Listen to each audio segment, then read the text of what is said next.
قبول فرمائے، سب کو آقا کے فیضان سے مالا مال فرمائے، بزرگوں کے فیضان سے سب کو مالا مال فرمائے۔ ناظرین کرام السلام علیکم ورحمۃ اللہ وبرکاتہ۔ اب ہم یہاں حاضر ہیں حضرت سلمان فارسی رضی اللہ تعالیٰ عنہ کے مزار مقدسہ پر، اور ساتھ ہی ساتھ میں یہاں پر حضرت حذیفہ بن یمان اور حضرت عبداللہ بن جابر، حضرت طاہر بن محمد، یہ تمام بزرگان دین ہیں۔ ان کے آپ گنبد دیکھ سکتے ہیں، اوپر سے یہ نظر آ رہا ہے، بڑا پیارا نظارہ ہے۔ اور یہ باہر کا منظر میں آپ کو دکھلا رہا ہوں، یہ یہاں پر لنگر وغیرہ یہاں پر ان جگہوں پر ہوتا ہے۔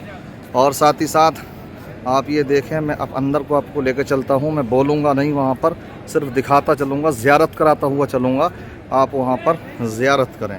یہ دیکھیں انٹری کرنے والے ہیں ہم یہاں پر، یہ لکھا ہوا دروازے پر وہ سی ان کے کلام اقوال بزرگوں کے۔ سلمان منا اہل البیت، آقا نے ایک موقع پر فرمایا تھا حضرت سلمان ہمارے خاندان سے ہیں، تو وہی یہاں پر لکھا ہوا ہے۔ اب یہ دیکھیے ہم انٹری کر رہے ہیں، سامنے جو آپ دیکھیں گے حضرت سلمان فارسی رضی اللہ تعالیٰ عنہ کا یہ روضہ شریف ہے۔ ماشاءاللہ آپ یہ زیارت کریں اس کی۔ یہاں پر بہت سے لوگ سلام پیش کر رہے ہیں، دعائیں مانگ رہے ہیں، ہم نے بھی بہت سی دعائیں کی، اب صرف آپ کو زیارت کرا رہے ہیں ہم۔ یہ دیکھیں ماشاءاللہ اوپر تک کا نظارہ، اور حضرت سلمان فارسی رضی اللہ تعالیٰ عنہ کا مزار مقدس، دیکھتے رہیں ساتھ میں۔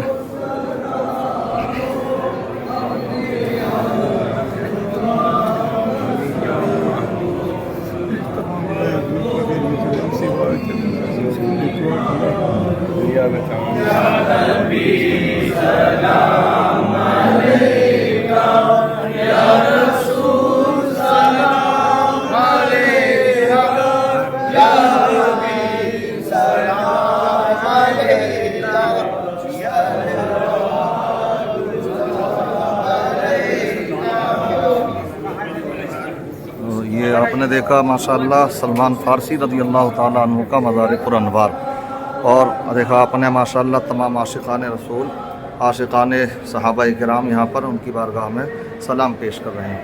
اب آپ یہ دیکھیے حضرت حذیفہ بن یمان جو رازدار نبی صلی اللہ تعالیٰ علیہ وسلم ہیں، ان کے یہاں پر یہ روضے کی زیارت کریے۔ ماشاءاللہ کیا حسین منظر ہے، یہ ان کی تربت انور ہے، قبر شریف ہے۔ دیکھیں آپ یہ حذیفہ بن یمان رضی اللہ تعالیٰ عنہ، بہت سے عقیدت مند حضرات یہاں پر یہ سب دعائیں مانگ رہے ہیں، ہم نے بھی دعا کی تھی۔ تو یہ تھوڑا اندر کو جب آتے ہیں تو یہاں پر ان کا روضہ شریف ہے۔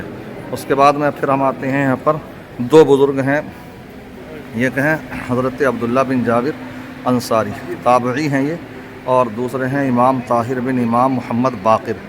تو ماشاءاللہ یہ دونوں بزرگ ہیں، دونوں کی قبریں جو ہیں قریب ہی قریب میں ہیں، یہ آپ زیارت کریے ماشاءاللہ۔ دیکھیے حضرت طاہر بن عبداللہ، ایسی ہے نیچے کو جب آتے ہیں تو یہ دیکھیے آپ، دیکھو تختی لکھی ہوئی ہے۔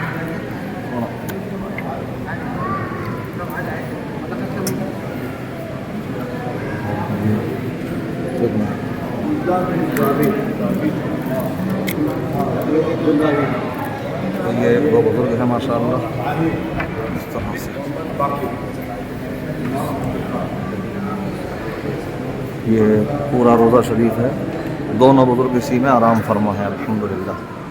اللہ تعالیٰ کی بارگاہ میں دعا ہے، اللہ تبارک و تعالیٰ سب کو یہاں کی حاضری نصیب فرمائے اور سب کی جائز مرادوں کو پورا فرمائے۔ ہم نے دعائیں کی، ابھی فاتحہ خوانی کی تھی، بعد میں ہم نے چاہا کہ آپ حضرات کے لیے بھی یہاں پر آپ کو دکھلا دی جائے، زیارت کرا دی جائے، اس لیے تھوڑا سا ہم نے یہ یہاں پر منظر یہاں پر اپنی اس میں قید کر لیے۔ اللہ تعالیٰ سب کی جائز مرادوں کو پورا فرمائے، سب کے مقاصد حق میں کامیابی ہے۔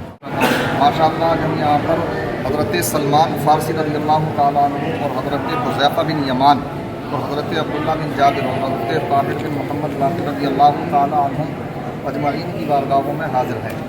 آپ یہ دیکھ رہے ہیں، دکھانے کا مقصد یہ ہے کہ پیچھے کا یہ منظر دیکھیں آپ، یہ لکھا ہوا بھی ہے، تھوڑا سا دکھائیے مولانا صاحب یہاں پر، یہ اور ادھر کو ہو جائیے حضرت صاحب، یہ دیکھیں آپ، اور یہ تصویر دیکھیں جو دکھائی، زوم کر کے دکھائیں تھوڑا سا، کہ یہ لکھا ہوا ہے حضرت حذیفہ بن یمان جن کی قبر شریف یہاں قریب ہی میں ہے یہ، اور حضرت عبداللہ بن جابر، تو تقریباً اب سے 100 سال پہلے ان کی جو قبریں تھیں تو وہ دریائے دجلہ کے قریب آ گئی۔ اس وقت کے جو بادشاہ تھے تو ان کے خواب میں حضرت حذیفہ بن یمان آئے اور انہوں نے کہا کہ ہماری قبریں دریائے دجلہ کے پانی کے قریب میں ہیں، آپ ہماری حفاظت کیجیے۔ کئی دن تک یہ خواب دیکھتے رہے۔ اس کے بعد میں اس زمانے کے ورلڈ کے بڑے بڑے علماء، مصر کے، فلسطین کے علماء سے فتویٰ لیا گیا اور انہوں نے اس بات کا فتویٰ دیا کہ ہاں ان کی قبروں کو دوسری جگہ پر منتقل کیا جائے۔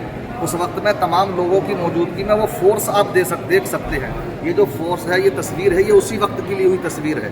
تو تمام فورس کی موجودگی میں اور سرکاری محکمے کی موجودگی میں ان دونوں بزرگوں کی، حضرت حذیفہ بن یمان جو صحابی رسول ہیں، رازدار نبی ہیں، اور حضرت عبداللہ بن جابر جو پیارے آقا صلی اللہ علیہ وسلم کے صحابی حضرت جابر کے صاحبزادے ہیں، تو ان کی قبر بھی قریب میں موجود ہے۔ دونوں کی قبریں پہلے دریائے دجلہ کے قریب میں موجود تھی، لیکن بعد میں پھر حضرت سلمان فارسی رضی اللہ تعالیٰ عنہ کی بارگاہ میں یہاں قریب میں ان کو دفن کیا گیا۔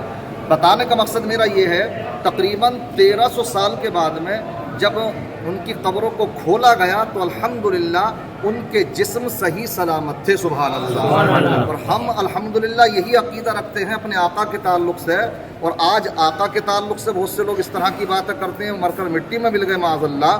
ہم یہ کہتے ہیں دیکھ لیں، یہ کوئی جھوٹی بات نہیں ہے۔ ہم اس وقت عراق میں بغداد شریف میں موجود ہیں، سلمان فارسی رضی اللہ تعالیٰ عنہ کے شہر مدائن میں، اور یہاں پر یہ دیکھ سکتے ہیں، یہاں پر قبر انور جو ان کا روزہ بنا ہوا، وہاں پر یہ لکھا ہوا ہے، یہ عربی میں لکھا ہوا، پڑھ سکتا ہے کوئی بھی، کہ ان کے جسموں کو صحیح سلامت الحمدللہ نکالا گیا۔ آنکھیں کھلی ہوئی تھیں، جسم صحیح سلامت تھے، کفن تک بھی میلے نہیں تھے۔ اس لیے تو ہم کہتے ہیں جب غلاموں کا یہ عالم ہے تو خود پیارے آقا صلی اللہ علیہ وسلم زندہ کیوں نہیں ہوں گے؟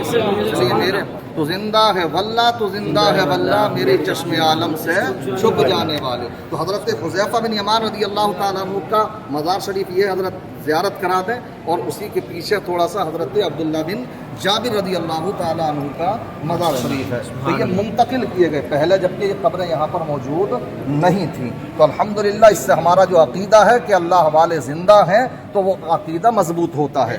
ہم یوں تو قرآن اور حدیث پر ایمان رکھتے ہیں، لیکن الحمدللہ یہ بھی کوئی قرآن اور حدیث کی باتیں بھی بہت سو کے سمجھ میں نہیں آتی ہیں، تو وہ یہ لائیو دیکھ سکتے ہیں، سمجھ رہے ہیں نہیں؟ تو الحمدللہ ہمارا عقیدہ وہی، ہمارا تو عقیدہ اسی لیے ہے کہ قرآن اور حدیث میں اس بات کو فرما دیا گیا ہے جو اللہ والے ہیں، پیارے آقا ہے، وہ زندہ ہے۔ لیکن میں ان لوگوں کے لیے بیان کرنا چاہتا ہوں جو لوگ کہ ان باتوں کو بھی درکنار کرتے ہیں، تو اب وہ لائیو دیکھ لیں۔ یہاں پر الحمدللہ یہ قبریں دونوں پہلے موجود یہاں نہیں تھی، بعد میں منتقل کی گئیں، جسم ان کے آج بھی صحیح سلامت ہیں الحمدللہ۔ اس لیے اگر ہم اللہ والوں سے مانگتے ہیں، اللہ والے سمجھ کر ہے، تو یہ جائز ہے الحمدللہ۔ اللہ تعالیٰ تمام حاضرین کی زیارت کو قبول فرمائے، حاضرین کو قبول فرمائے، سب کو آقا کے فیضان سے مالا مال فرمائے، بزرگوں کے فیضان سے سب کو مالا مال فرمائے۔ السلام علیکم ورحمۃ اللہ وبرکاتہ۔